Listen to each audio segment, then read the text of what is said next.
Ba't malungkot ang beshi ko? Kasi malungkot ang lola mo. Talaga ba? Ay, wait yung nga yan. Ibibidyo ko. Isa pa. Ah. Oh.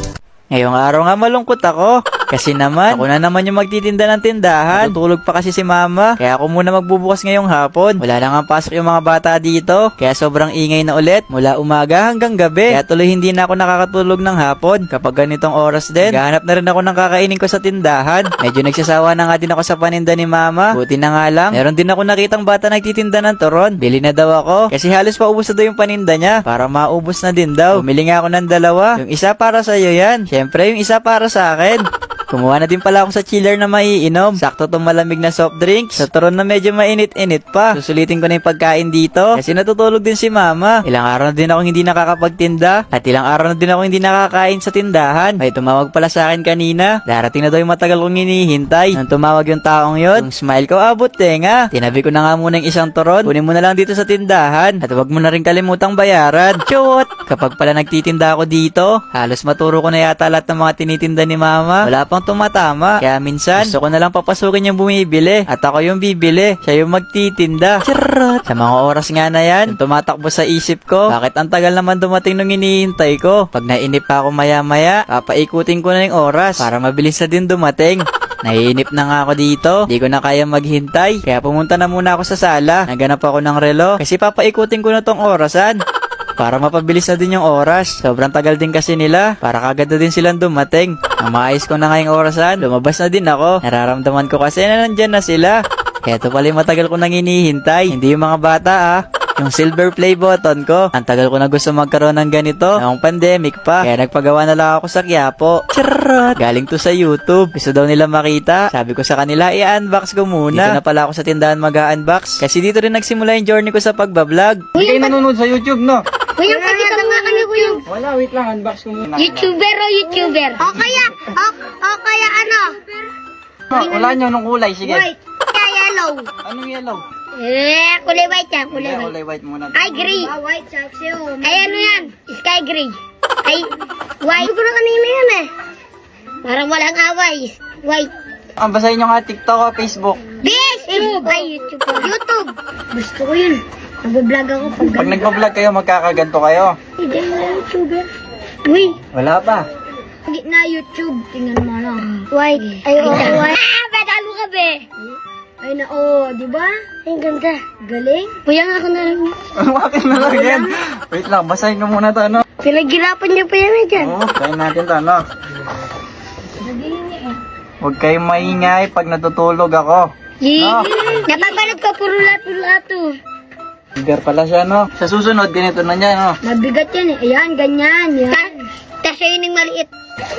Tayo. Ay, si Adrian. Sama ko muna kayo, no? Hi! Wow! May salamin. Ay, yun nakikita ka. Nakikita kayo dyan, no? Ang ganda na. Ang ganda, no? Nakaganyan rin kanya na ako. Oo, pag nagpa-vlog kayo, magkakaganito kayo. Gawa muna akong page. O, balik na natin, no? Baka magasgas. Alam kung paano ka mag-vlog. Yung page. Sino nagbigay dyan, Kuya Yang? Ha? Sino nagbigay? YouTube. Tapos mo kanya yan, Kuya Yang? Abangan nyo, no? Sige, Kuya Yang. Heart ko yan. Lagi ako nag-heart. Kuya Yang, paano wari mag-like, follow? Pero di ka man nagla-like, no? Hindi yung follow. Follow. Kapag may nag-upload kang video, mag-follow lang sila sa'yo. Hindi link pala, link. Di Anong link link? kita. Sumikat ka na, no, Kuya Yang? Ha? Kuya, no. Di man. Sila na nag-BO sa buong vlog. Ayun lang. Bye-bye!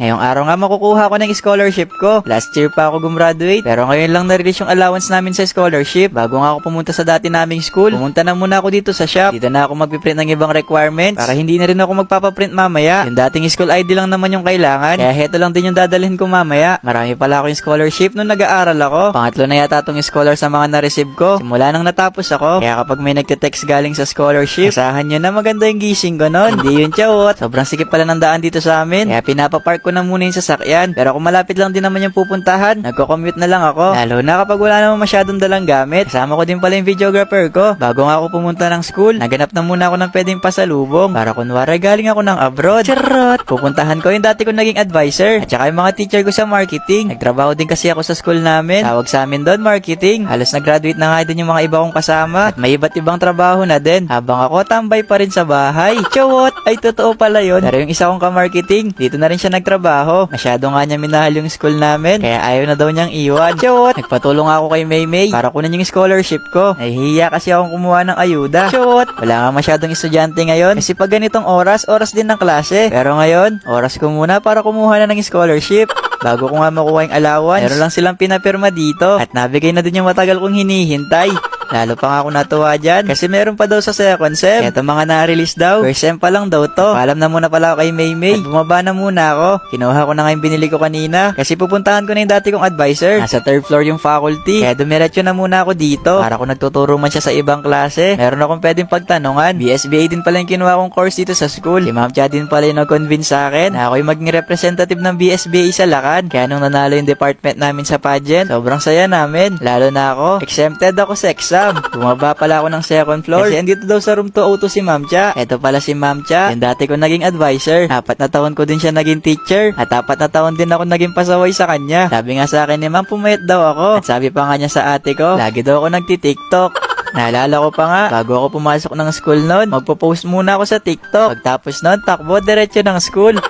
Kaya lagi rin ako nalilate. Kung meron nga lang TikTok subject dito, baka ako yung maging cum laude. Chot! Paalam na nga din pala ako kay Ma'am Cha. Kasi baka meron pa siyang gagawin. Alam ko din kasi sobrang busy ni Ma'am. Kaya nagpaalam na ako. Kasi pupunta pa ako sa marketing. Habang paalis pa nga ako, ngayon pa talaga bumuka tong sapatos ko. Para nagpaparamdam sa mga nakuha kong scholarship. Chot! Na-stuck kasi tong sapatos. Kaya tuloy mukha akong pilay na naglalakad.